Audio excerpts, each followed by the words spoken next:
And China will hold the Special Representatives Dialogue on the boundary question in Beijing on Wednesday. India's National Security Advisor and Special Representative on the India-China boundary question, Ajit Doval, will hold the 23rd meeting of the Special Representatives with his Chinese counterpart and Minister of Foreign Affairs of China, Wang Yi, in China. The two Special Representatives will discuss the management of peace and tranquility in the border areas and explore a fair, reasonable and mutually acceptable solution to the boundary question. The last round of Special Representative Dialogue was held in New Delhi in December 2019.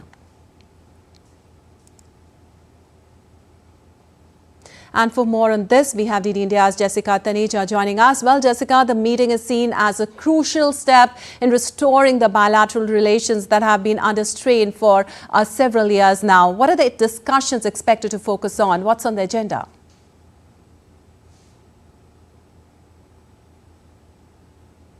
Focus on resuming dialogue, which of course was seen in the recent past, you recall, in Kazan.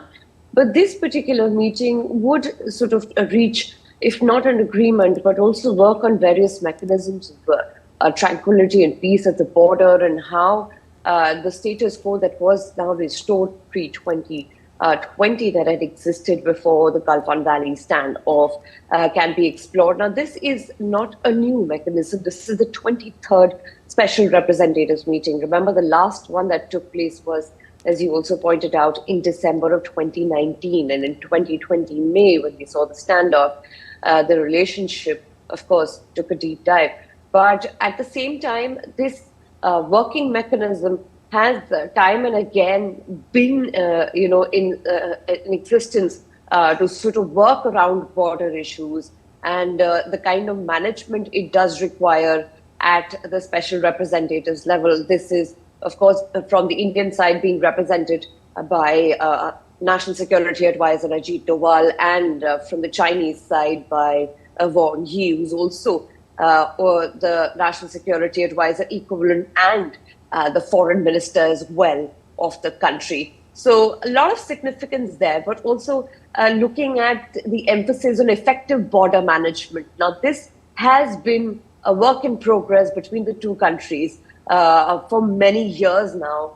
And this model gains significance around this time because the last 4 years, because of the diplomatic, issues and not resolving border issues particularly, had resulted in, a pause in that particular mechanism. But now with this resumption, it does show that India and China somehow moving forward when it comes to resuming their bilateral relationship. And that pretty much the first step was taken in Kazan in October. And then in October 2021, we saw the agreement that would then lead us back to the status quo of those grazing and patrolling points, as it were, before 2020. So a lot of work has been done, but at the same time, the two sides, the two sides meeting today would certainly work on strengthening that model and to continue on this endeavor. Apart from, of course, what we have is the WMCC, which is the working mechanism for coordination and consultation on the India-China border issue. And that's where we saw those talks continue despite, the frictions, and resulting in some effective diplomacy, which has led to now a partial rapprochement, if one would say, between India and China. Right, Jessica, as you said, the talks definitely are work in progress. How important are these talks, especially considering the evolving geopolitical challenges in light of broader regional dynamics, especially concerning the Indo-Pacific region? That's correct. A border with China, which spreads across 3,500 kilometers. And, since China's,